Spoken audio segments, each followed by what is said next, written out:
Today we will do some MCQs from the topic which is growth and development. So let's start it. First MCQ is development in children refers to one of the following. तो इसका right answer है qualitative change and progressive increase in skill and capacity to function. Question में पूछा गया है कि development in children refers to, कि बच्चों में डेवलपमेंट होना इनमें से किस डेफिनेशन जो है वो उसको स्टेटमेंट को सपोर्ट करेगी. So qualitative change and progressive increase होना चाहिए स्किल्स में एंड कैपेसिटी टू फंक्शन. जैसे बच्चा जो भी कर रहा है उसको कितने क्षमता के साथ कर रहा है, कितना इफ़ेक्टिवली कर रहा है, उसमें भी प्रोग्रेस होनी चाहिए. सो डेवलपमेंट का मतलब क्या है? क्वालिटेटिव चेंज है इन द चाइल्ड के फंक्शनिंग में, लाइक प्रोग्रेसिव इम्प्रूवमेंट होना स्किल्स में एंड कैपेसिटी में टू फंक्शन. वाइल ग्रोथ एक क्वांटिटेटिव टर्म है जो कि रिफ़र करता है increase in size and body mass. जब हमारे साइज़ में और बॉडी मास पे इंक्रीज़ होता है तो हम उसको ग्रोथ बोलते हैं. लेकिन डेवलपमेंट क्या है? डेवलपमेंट एक क्वालिटेटिव चेंज है चाइल्ड की फंक्शनिंग में, जैसे कि प्रोग्रेसिव इम्प्रूवमेंट होना स्किल और कैपेसिटी का टू फंक्शन. मैल न्यूट्रिशन क्या है? मैच्यूरेशन क्या है? Sorry, it is maturation. Maturation is an increase in competence and functioning at higher level based on genetic inheritance. बच्चे के जेनेटिक इनहेरिटेंस के बेसिस पर बच्चे का जो उसकी कॉम्पिटेंस है उसका बढ़ना, उसकी जो काम करने की जो क्षमता है उसका बढ़ना, एक हायर लेवल पर जाना, वो मैच्योरेशन कराता है. सो this is the difference between development, growth and maturation. Next question is developmental change that occurs across all stages of life is known as life cycle approach. All stages of life cycle approach. Children generally double their birth weight by 5th month of age. This is an example of physical growth.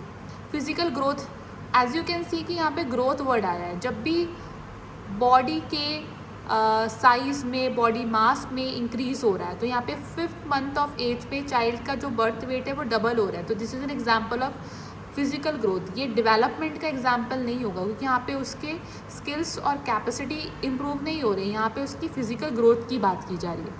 So increase in the physical size of the body and in the total weight of the muscles and various internal organs called physical growth. What is the ratio between upper and lower segment of the body at birth as measured from symphysis pubis?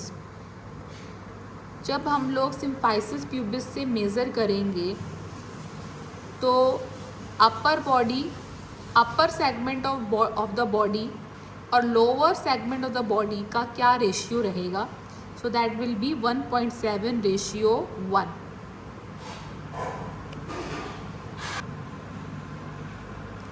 The ratio between upper and lower segment of the body at birth as measured from symphysis pubis is 1.7:1.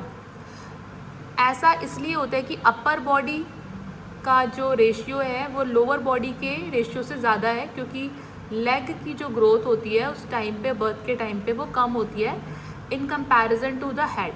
So that's why upper body का ratio 1.7 है और lower body का ratio 1.0 है. और ये 1.3:1.0 होता है 3 year of life पे, और 1:1 का जो रेशियो पहुंचता है जो बराबर होता है कि upper body and lower body, that is 10 years में जाकर 1:1 होता है. 3 ईयर पे that is 1.3:1 and at the time of birth it is 1.7:1.0. The development starts with the head and gradually proceeds to the tail portion. This principle of development is called. Development जो है वो head से शुरू होता है और वो हल्के हल्के टेल पोर्शन तक प्रोसीड करता है.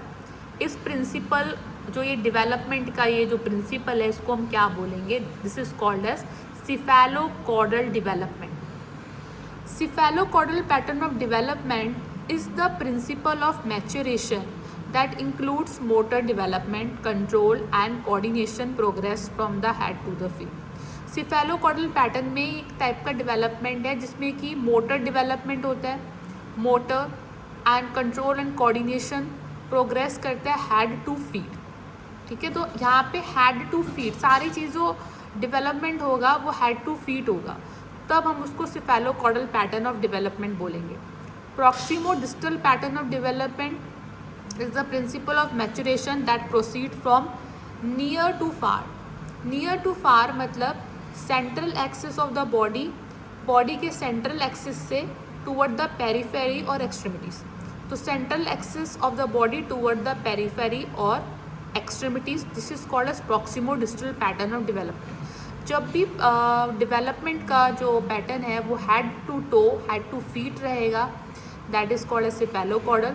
और जब वो प्रॉक्सिमोडिस्टल पैटर्न तब कहलाएगा जब वो नियर टू फार होगा, दैट इज़ नियर मतलब पास से दूर, that is central axis of the body toward the periphery और एक्सट्रीमिटीज़.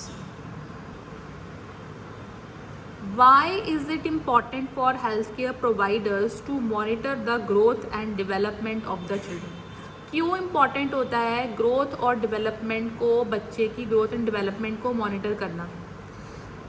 इसलिए इम्पॉर्टेंट होता है ताकि हम लोग पोटेंशियल प्रॉब्लम्स को अर्ली डिटेक्ट कर सकें एंड और केयर और ट्रीटमेंट प्रोवाइड कर सकें टाइम पर. So early detection of potential problems leads to earlier care and treatment. अगर हम प्रॉब्लम्स को पहले आइडेंटिफाई कर लेंगे तो हम लोग उनको पहले ट्रीट कर सकते हैं और केयर प्रोवाइड कर सकते हैं. Knowledge of normal growth and development of the child is essential for the nurse because it is basic to understand the sick child. Normal growth और डेवलपमेंट की नॉलेज होना क्यों ज़रूरी है एक नर्स के लिए? ताकि वो एक सिक चाइल्ड की क्या बेसिक चीज़ें हैं जो ज़रूरी होती हैं उसको समझने के लिए. इट इज़ बेसिक, वो बेसिक लेवल है ये समझने के लिए सिक चाइल्ड को.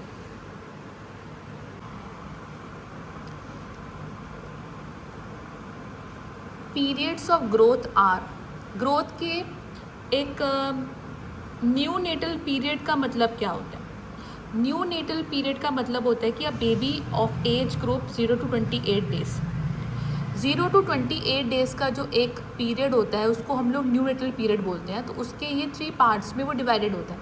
इसमें आता है हमारा prenatal period, perinatal period and postnatal period.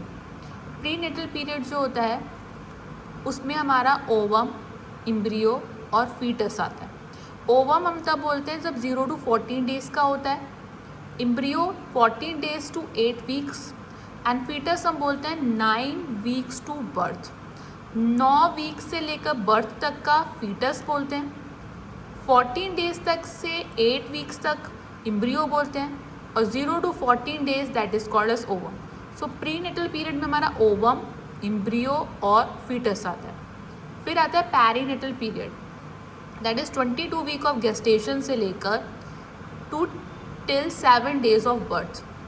22 week of gestation जब होते हैं तब, that is 22 week of gestation से इसलिए लेते हैं बिकॉज वहाँ पे जो बेबी होता है वो विएबल हो जाता है, अलाइव हो जाता है. That is the stage of viability 22 weeks of gestation to till 7 days of birth तक का जो पीरियड रहता है that is perinatal period according to the WHO.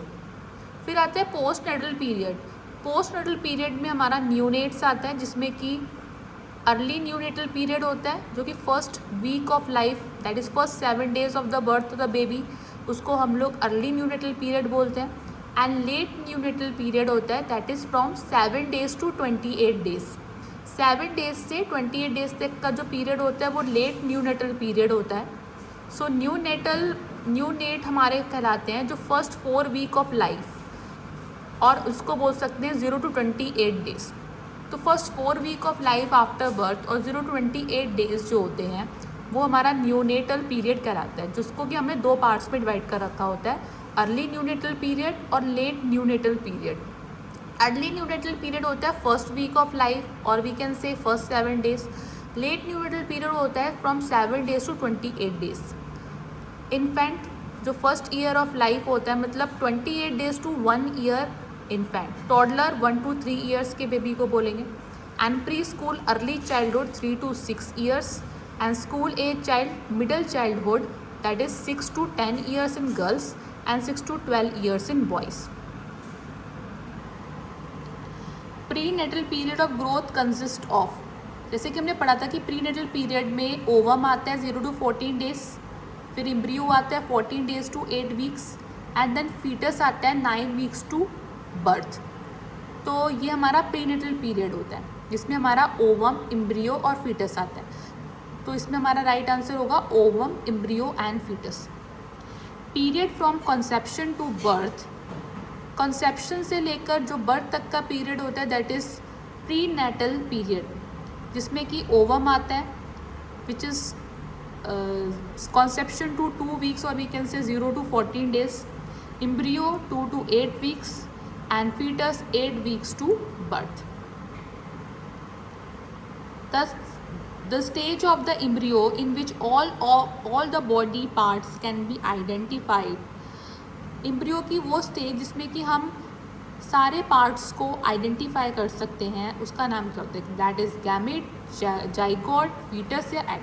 तो right answer is foetus. Foetus में हम बेबी के सारे पार्ट्स को आइडेंटिफाई कर सकते हैं। Period of ovum is from conception to 2 weeks. यहाँ पे इन्होंने लिखा है फ्रॉम कंसेप्शन टू 2 वीक्स, और कई जगह पे लिखा होता है that is 0 to 14 days. Embryonic stage is known as 8 weeks from conception. Embryonic stage जैसे कि हमने यहाँ पे बताया था that is embryonic stage 2 to 8 weeks होती है, that is 8 weeks from conception.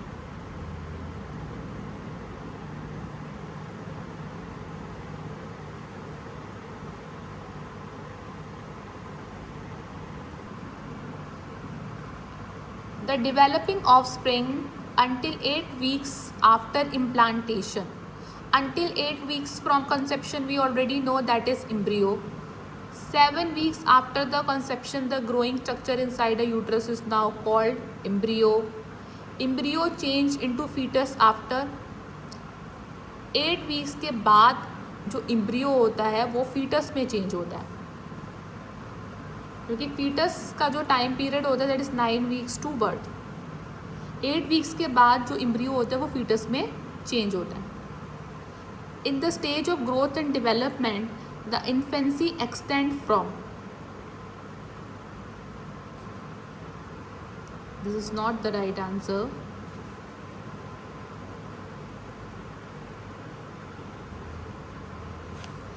So 4 weeks to 1 year the in the stages of growth and development. जो इन्फेंसी है वो हमें ऑलरेडी हमने पढ़ा है कि 28 जो इन्फेंसी का पीरियड होता है दैट इज़ न्यूनेटल पीरियड तो 0 to 28 डेज़ का होता है। इन्फेंसी का period 28 days 4 weeks to 1 year का होता है, दैट इज़ 28 डेज़ के बाद से जो पीरियड शुरू होता है दैट इज़ अवर इन्फेंसी, और वो 1 साल तक का रहता है, that is infancy extend from 4 weeks to 1 year. Infancy is a period from 0 to 1 year. The term toddler refers to 1 year to 3 years.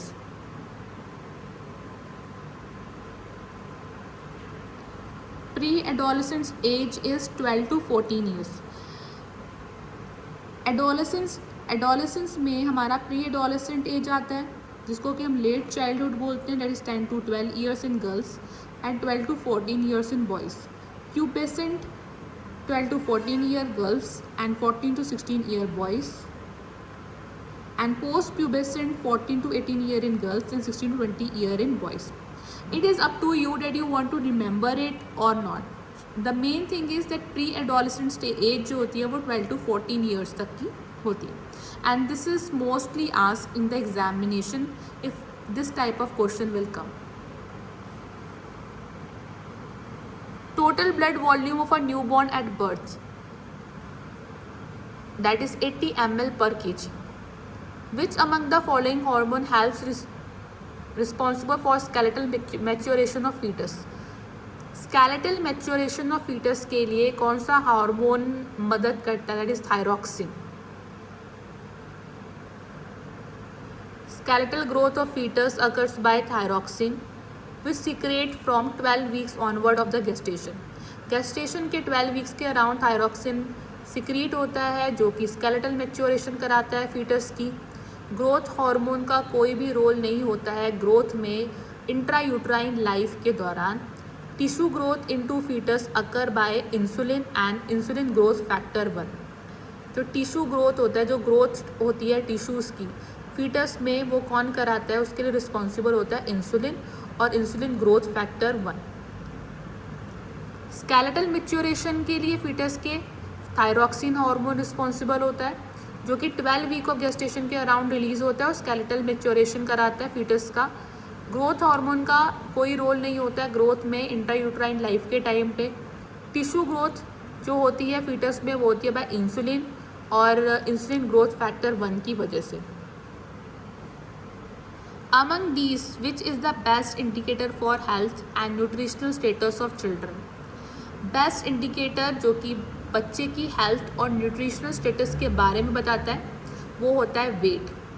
That is weight. Weight is the best indicator which tell us about the health and the nutritional status of the child. Vision कब fully mature होता है? किस as में बच्चे का vision fully mature होता है? That is 6 to 7 years में. टीयर्स कब आते हैं? That is 2 month. Weight of the brain in neonate is 300 to 500 gram which double in 1 year. जो न्यूनेट का जो ब्रेन का वेट होता है वो 300 to 500 ग्राम होता है विच डबल इन 1 ईयर, जो 1 साल में डबल हो जाता है.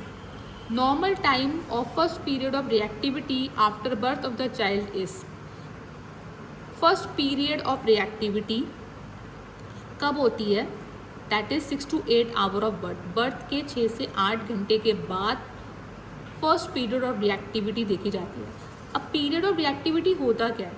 ये इनिशियल एपिसोड होता है एक्टिविटी का, अलर्टनेस का एंड रिस्पॉन्सिवनेस का to interaction. Characteristic of the physiological and social responses of new born to stimuli. तो सबसे पहले बच्चा जब इन्वायरमेंट में आता है तो 6 to 8 आवर्स के लिए वो इतना रिएक्टिव नहीं होता. आफ्टर 6 to 8 आवर्स वो बहुत रिएक्टिव हो जाता है, अलर्ट हो जाता है और रिस्पॉन्सिवनेस शो करता है, इंट्रैक्ट करता है and physiological and social responses of new born to stimuli वो एक्टिवेट होते हैं.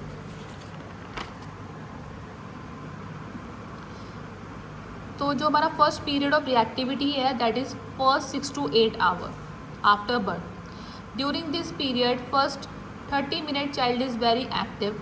तो पहले 30 मिनट में चाइल्ड बहुत एक्टिव होता है, अलर्ट होता है एंड ये जो टाइम होता है ये बहुत बेस्ट टाइम होता है ब्रेस्ट फीड कराने के लिए.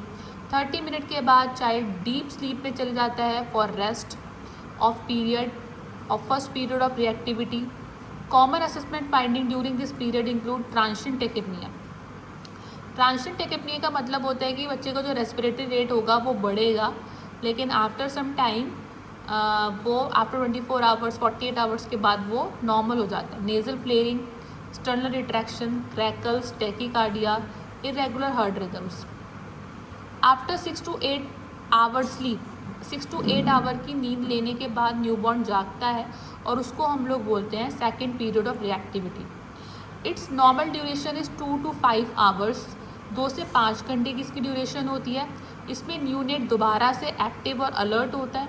कॉमन असेसमेंट फाइंडिंग्स क्या होते हैं इस पीरियड के दौरान में? That is sign of excessive respiratory and gastric mucus, hunger, apneic episodes आते हैं and passing of meconium stool.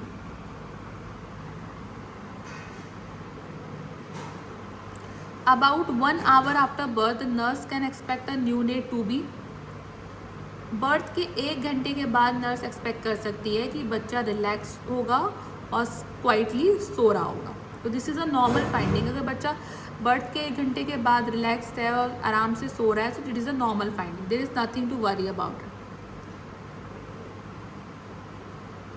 हम कौन सा scoring, what is the scoring system to estimate the gestational age of a new born by maturity rating? What is the scoring system to estimate the gestational age of a newborn by maturity rating? That is New Ballard score. Ballard scale is a system for estimating newborn gestational age. By rating physical and neuromuscular characteristic of maturity. Ballard scale जो होता है उसके through हम बच्चे के newborn के gestational age को estimate करते हैं, उसकी फिजिकल और न्यूरोमस्कुलर जो उसकी एक्टिविटीज़ हैं, कैरेक्टरिस्टिक्स को देखने के बाद। ठीक है, अपगार स्कोर इसका आंसर नहीं होगा, क्योंकि अपगार स्कोर जो होता है वो हम उसके इन्फेंट के फिजिकल कंडीशन को इवेलुएट करने के लिए हम अपगार स्कोर यूज़ करते हैं। ग्लासगो कॉमा स्केल जो होता है वो पेशेंट के लेवल ऑफ कॉन्शियसनेस को डिटरमाइन करता है। And growth chart use to assess the speed of growth in the child, की कितनी स्पीड से बच्चे की ग्रोथ हो रही है, तो ग्रोथ चार्ट से हम लोग असेस करते हैं। What is the normal pulse rate of new born? That is normal pulse rate of new born is not 120, this is wrong. New born की जो नॉर्मल पल्स रेट होती है दैट इज़ 140 पर minute. Normal pulse rate 110 to 160 होता है, 120 to 160 होता है, but in some book it is written as 110 to 160। लेकिन जो normal pulse rate of new born रहेगा नए न्यू बॉर्न का इज़ 140 पर मिनट। कुछ फिजियोलॉजिकल कैरेक्टरिस्टिक होते हैं हेल्दी न्यू बॉर्न के, इसमें हमारा आता है पल्स रेट। जो नॉर्मल पल्स रेट कितना होता है न्यू बॉर्न का? 120 to 160। एवरेज जो आएगा that is 140 beats per minute. Average is 140 and normal is 120 160। Respiratory rate कितना होता है न्यू बॉर्न का? That is 30 to 60 beats per breaths per minute. Average 40 breaths per minute. BP that will be just half of the, that is 80 by 46. Temperature is 36 to 37 degrees Celsius. Normal BP at birth that will be 80 by 50. All the following are observed in normal newborn except positive Moro reflex भी होगा। Moro reflex होता है कि जब बच्चे को हम लोग पकड़ते हैं उसके आर्म्स को और एकदम से छोड़ते हैं तो वो एक डिफेंसिव पोजीशन में आ जाता है। Heart rate is 60 beat per minute, तो दिस इज़ नॉट नॉर्मल, क्योंकि हार्ट रेट जो नॉर्मल होता है वो 120 to 160 होता है। 60 is not normal heart rate of a new born. Respiration irregular होता है, येस, एट द टाइम जब बच्चा बॉर्न होता है तो उसका रेस्पिरेशन इरेगुलर होता है। Uneven head shape, yes, uneven head shape. तो ये सारे फाइंडिंग्स ट्रू हैं, बट ये सारे जो हार्ट रेट है 60 बीट पर मिनट, ये abnormal finding. Within 3 minutes after birth, the heart rate of the healthy alert neonate may range between, मतलब बर्थ के होने के 3 मिनट के बाद बच्चे का नॉर्मल बर्थ के बाद कितना हार्ट रेट होगा? That is 110 to 160, that we already learn. Which of the following is a normal respiratory rate of newborn? 40 to 60। वैसे हमने यहाँ पे पढ़ा था that is 30 to 60, average is 40, so 40 to 60 यहाँ पे लिखा है, तो this is close to the right answer, so this is the right answer. What is the normal pulse rate of an infant? 120 to 160. Nurse assesses the vital signs of a 12-month-old infant with the respiratory infection. 12 month का एक infant है, मतलब 1 साल का बच्चा है और उसको रेस्पिरेटरी इन्फेक्शन हुआ है, उसके वाइटल साइंस को हमने असेस किया है। द रेस्पिरेटरी रेट जो है वो 35 ब्रेथ पर मिनट है। On the basis of this finding which action is most appropriate, जैसे कि उन्होंने बोला है कि बच्चा 1 साल का है और उसका respiratory rate 35 breaths per minute है, तो ये नॉर्मल फाइंडिंग है, क्योंकि हमने क्या पढ़ा था, जो रेस्पिरेटरी रेट होता है इन्फेंट का वो होता है 20 to 40, तो अगर 35 है तो ये नॉर्मल है। इन्फेंट का जो नॉर्मल पल्स रेट होता है, as you can see in this question, कि what is normal pulse rate of an infant. Infant का नॉर्मल पल्स रेट होता है 120 to 160, और यहाँ पे लिखा है 90 to 130, एवरेज इसमें 110 रहता है, ठीक है। तो 120 to 160 is also a normal. Infant का जो पल्स रेट है वो भी नॉर्मल है। तो रेस्पिरेटरी रेट रहता है, स्लाइट वेरिएशन होता है। रेस्पिरेटरी रेट जो रहता है that is 20 to 40, average 30, so that's Y. और बीपी में स्लाइट वेरिएशन से 80 by 50 पढ़ा था हमने पहले eight the time of birth, और यहाँ पे बस 1 साल पे कुछ स्लाइट वेरिएशन आता है, दैट इज़ 90 to 56। न इसमें जो आएगा ये जो 35 ब्रेथ्स पर मिनट दे रखा है कि 1 साल के बच्चे का जो रेस्पिरेटरी रेट है 35 है, नॉर्मली 20 to 40 होता है, तो 35 is normal finding. Best time to give first bath to new born 48 to 72 hours after birth. जब बर्थ के 48 to 72 आवर्स के बाद ही हम बच्चे को पहले बार नहलाते हैं। क्या हम बच्चे को पैदा होते ही तुरंत नहला सकते हैं? तो इसका आंसर नो है, हम पैदा होते ही नहीं नहला सकते, बिकॉज बच्चे की जो बॉडी पे जो फैट होता है वो ब्राउन फैट होता है, जो कि उसको मतलब बॉडी के हीट को, टेम्परेचर को मेंटेन करने के लिए होता है, तो इतना उसके पास फैट नहीं होता। Only brown fat is there which is there to maintain the temperature of the body. तो अगर हम उसको पैदा होते ही नहला देंगे तो बच्चों को हाइपोथर्मिया हो जाएगा और उससे फिर उसको सीवियर कॉम्प्लिकेशन हो सकते हैं। Fluid requirement of term baby on the first day of life. First day of life पे पहला दिन है बच्चे का पैदा होने के बाद, तो उसको कितना फ्लूइड चाहिए होगा? सो that will B 60 to 70 ml पर kg। टर्म बेबी जो होता है उसको 60 से 70 ml पर किलोग्राम फ्लूइड चाहिए होता है first day, and 100 to 120 ml पर किलोग्राम फ्लूइड चाहिए होता है 2 to 3 days। Pre term baby जो है उसको थोड़ा ज़्यादा चाहिए, दैट इज 70 to 80 ml पर kilogram on first day, and approximately gradually उसको इम्प्रूव टू 150 ml पर किलोग्राम पर डे। तो उसको थोड़ा सा टर्म बेबी के कंपैरिजन में प्री टर्म बेबी को फ्लूइड जो होगा वो थोड़ा ज़्यादा चाहिए होगा।